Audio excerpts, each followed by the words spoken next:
Това е Варшава в сезона на Адвент. Според римокатолическия, лютеранския и англикански календари, той започва 4 недели преди Коледа, между 27 ноември и 3 декември и продължава до денят на Рождество Христово. Това е времето, в което вярващите в Бог се отдават на размисъл за предстоящото му идване и се подготвят духовно, за да посрещнат с копнеж раждането на Спасителя. Не само католиците, но и православните християни се поддържат от вярата, че Бог е тук, сред нас. Бог не се е оттеглил и не ни е изоставил. Дори и да не можем да го видим или докоснем, Бог е близо до нас и идва в живота ни по много различни начини. Екипът на телевизия Европа гостува в дома на варшавянката Зофия Войтецка, която ни разказва за полските коледни традиции. Отбелязването на бъдни вечери Коледа във Варшава не се различава като традиции и обичаи от другите региони на Полша. Празници се започват от първия ден на Адвент. Тази година това беше на 29 ноември. Началото на Адвент се отбелязва с тържествена литургия. Атмосферата, при която тя започва в църквата, е много специална. Още при пълна тъмнина между 6 и 7 сутринта. Целта е да покажем готовност и бдение за предстоящото идване на Христос. В никоя друга страна тази литургия не е така тържествена, както в Полша. Постепенно хората палят свещи около олтара. Към края на службата изгревът на слънцето добавя още светлина към свещите, така че церемонията съвпада с въртенето на стрелките на часовника на природата. Доминиращите цветове при тази литургия са лилав или син и изразяват надежда. След третата неделя на Адвент се използват много рози и свещи. Според църковния закон, Адвент е период на скръб и постене. Изключения се правят за няколко празника – Свети Андрей, Света Барбара и Свети Николай. Прогнозата за времето е много популярна в навечерието на коледните празници в Полша.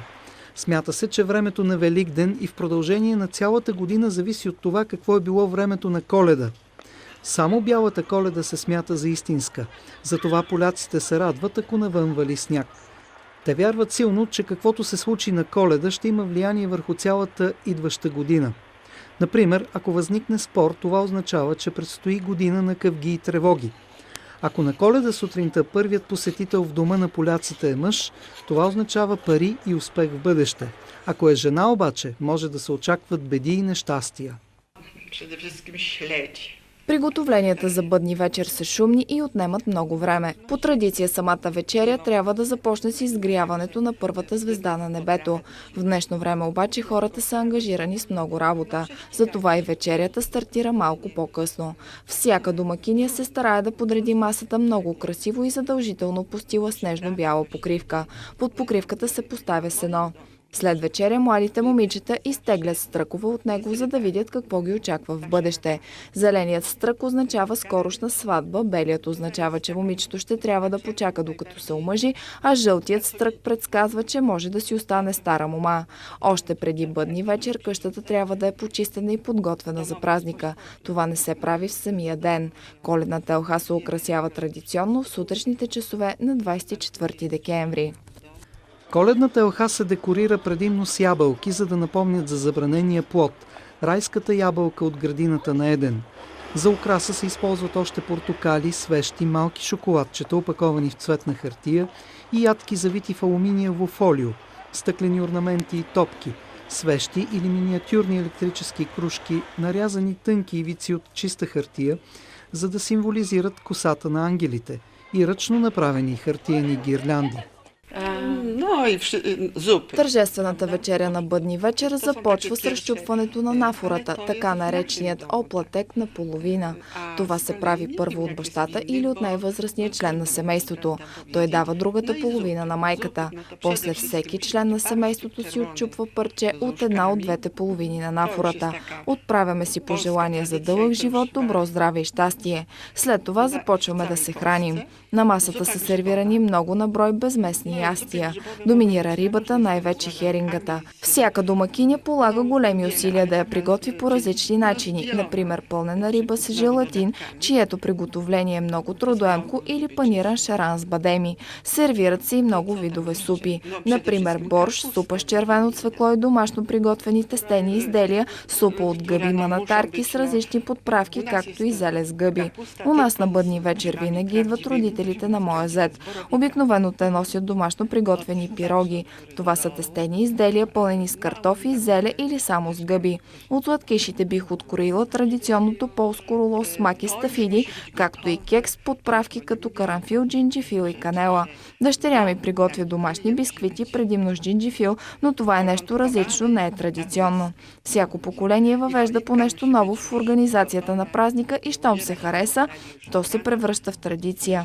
Да не забравяме обаче присъствието на традиционния полски ушав, който се приготвя с ябълки, круши, сливи и други сезонни плодове и с някои екзотични плодове, например смокини, които могат да се намерят на пазара.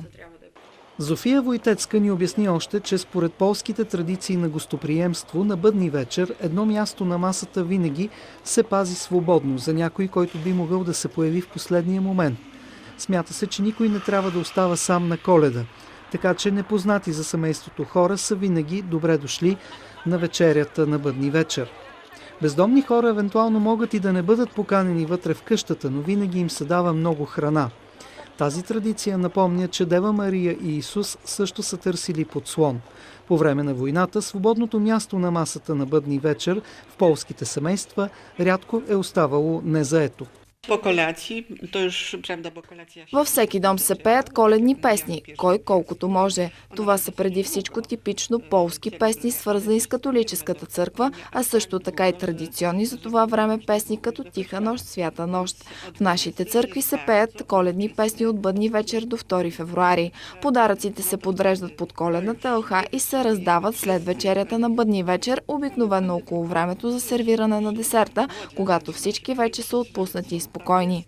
Ако има деца обаче, няма сила, която да ги спре да отворят подаръците и по-рано.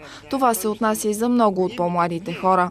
Взаимно разглеждаме подаръците си и ги обсъждаме. За разлика от други страни по света, децата очакват подаръците си не от дядо Коледа и не на 25 декември, а 3 седмици по-рано, на 6 декември, в деня на Свети Николай и от самия него. Преди да получи подаръкът си обаче, детето трябва да каже молитва, да се прекръсти или да рецитира част от религиозно напътствие, така наречения катехизис. Първият ден на Коледа, 25 декември, поляците прекарват вкъщи. Не се позволяват посещения на гости, визити или готвене. Приготвената предишния ден храна се притопля. Това е предназначен да бъде ден на радост от раждането на Исус. Денят на Свети Стефан, 27 декември, пък е предназначен за ходене по гости и размяна на коледни пожелания. По традиция вечерята на бъдни вечер трае много дълго, от изгряването на първата звезда почти до полунощ. Тогава всички отиваме на църковна служба, известна като пастерка. Хората са сити от вечерята, някои леко подпинали. Там, по време на литургията, посрещаме Коледа. Младите хора обикалят няколко църкви и присъстват на различни служби. Това е една своеобразна разходка в Коледната нощ, която по принцип не е традиция. Едно от любимите места за разходка в Коледната нощ е старата част на Варшава. Днес едновременно исторически център от 13 век и съвременен културен салон на полската столица.